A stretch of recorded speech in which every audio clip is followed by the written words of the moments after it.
G'day ladies and gentlemen, welcome back to my kitchen. My name is Chef Blake, and for today's episode we're going to be taking on an Australian classic, the Yo-yo biscuit. Yo-yo biscuits were first created in 1892 by John and Magdalena Menz of the W Men's Company, and it gets its name from the shape, which is just like a yo-yo. So you've got two biscuits and they're put together with a butter icing in the centre. And without any more chit chat, let's just get into these ingredients. Before we get started, we're just going to need to preheat our oven to 160 degrees Celsius, because once the biscuit dough is finished, we'll be able to put them straight into the oven. So we'll have that hot and ready to go. I've got 200 grams of butter that's been cubed, and some of that I have melted. 200 grams of plain flour, 100 grams of icing sugar, and 80 grams of custard powder. The first thing we need to do is cream the butter. Grab yourself a mixing bowl. You can do this in a KitchenAid or a stand mixer if you like, or if you're doing a large batch. But a small batch like this, you can easily do it by hand in a mixing bowl, so that's what I'm going to do, and not everyone has a KitchenAid as well. However, if you are using a KitchenAid and you're beating butter, make sure you are not using the whisk attachment, because if you do that over a prolonged amount of time, you will ruin your whisk, and those things are quite expensive. Butter in the bowl, and I'm going to add the melted butter as well.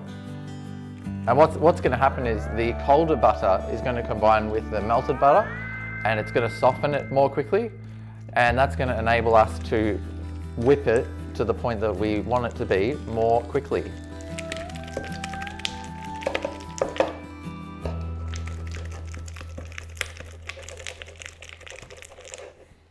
It helps if you also have a spatula for scraping down your spoon and your bowl. Once your butter is nicely whipped and you've removed all of the chunks, we're going to go in with our custard powder and our icing sugar. You need to grab a sieve, and then once it's all incorporated, I'm going to go in with a bit more.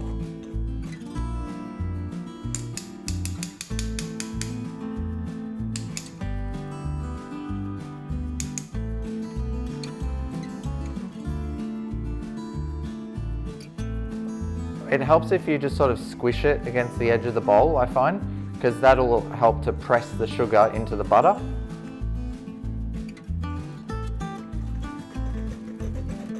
It's really important that you sift your icing sugar, because if there's lumps in there, they're going to be very hard to get out. Once all of that's combined, we're going to start adding the flour. I'm not overly superstitious about sifting flour. If you're making like a sponge cake or something, you want to do that to help incorporate air into it. But like I said, I'm not overly concerned about that, to be honest. It's still going to turn out really good.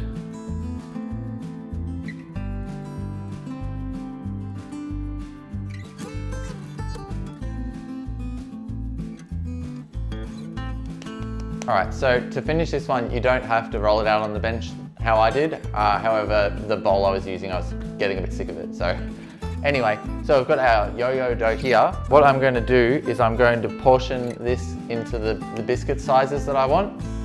You can do this by eye. However, I find that if you do it by weight, it's a lot more accurate and it ends up looking a lot nicer.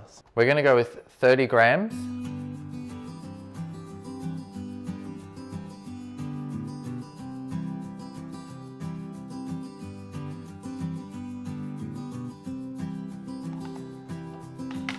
So now that we've done that, I'm going to roll these into balls and put them on the tray.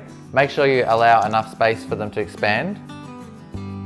This is the control point that's going to decide how nice of a shape your yo-yos are. So depends if you want them to be really rustic or not, but you can make them perfect balls, or you can make them you know, whatever shape. Now that we've rolled out our balls, there's one last step to do. So I've just got a fork here, and I'm going to just gently press the fork into your yo-yo biscuit to create an indent. I like to roll it from the back to the front. You want to try and avoid the biscuit dough cracking at the edges, so if it does, just try and press it back together. Because when it cooks, any of those cracks are gonna make the biscuits look not very good. If you want ugly ones, that is totally up to you. Ready to go into the oven.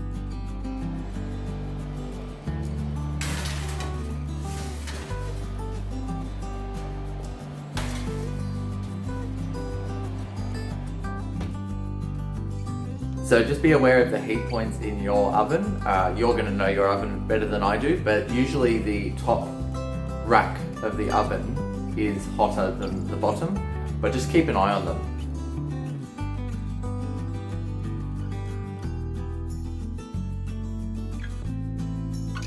Right, you guys, so now that the biscuits are out of the oven, this is the perfect opportunity to tell you guys why you need to keep an eye on your biscuits. So as you can see, these ones on the left-hand side are a little bit darker than these ones here, and that's because I cooked these ones in the first batch and I wasn't watching them as close as I should have been. And that's why you need to keep an eye on your biscuits, because the difference between them being perfectly cooked, which these ones at the top are really good. As you can see on the bottom, they've just started to color up a little bit, but they're not overly done. These ones are still okay, they're gonna taste fine, but it's not quite what I was going for. They're gonna have a bit more of a nutty flavor. But anyway, moving along, let's get into the icing. What I have here is 100 grams of butter that I've melted in the microwave. You don't want the butter to be fully melted. Take your butter and grab a whisk, and I'm just gonna whip it up. If your butter is too melted, it's not going to whip together, especially if the milk solids split from the fat. So, as you can see, that's coming together quite well. And to that, just add a squeeze of vanilla paste. We're just gonna start adding our icing sugar a little bit at a time.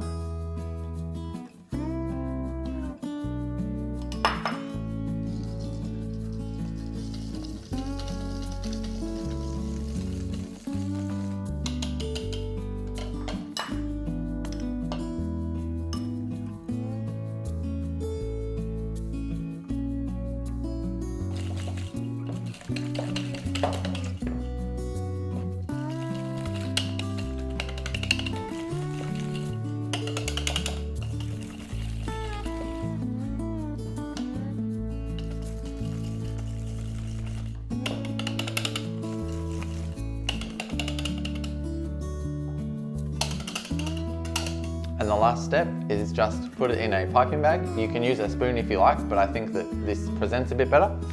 And I'm just gonna put icing on one of the pieces and then put them together.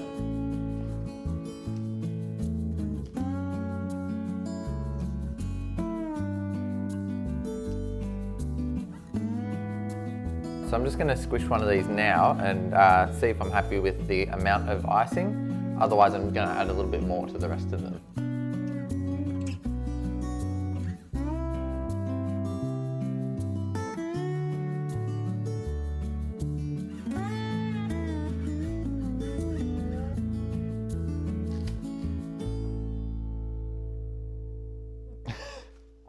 Well, there you have it, ladies and gentlemen. A classic, perfect to have with a coffee or a tea with yourself. Well, there you have it, ladies and gentlemen. Classic Australian, ooh, fuck me. It's the second time I've done that. Well, there you have it, ladies and gentlemen. Classic Australian yo-yos. Perfect with a cup of coffee or tea, and great to share with a friend.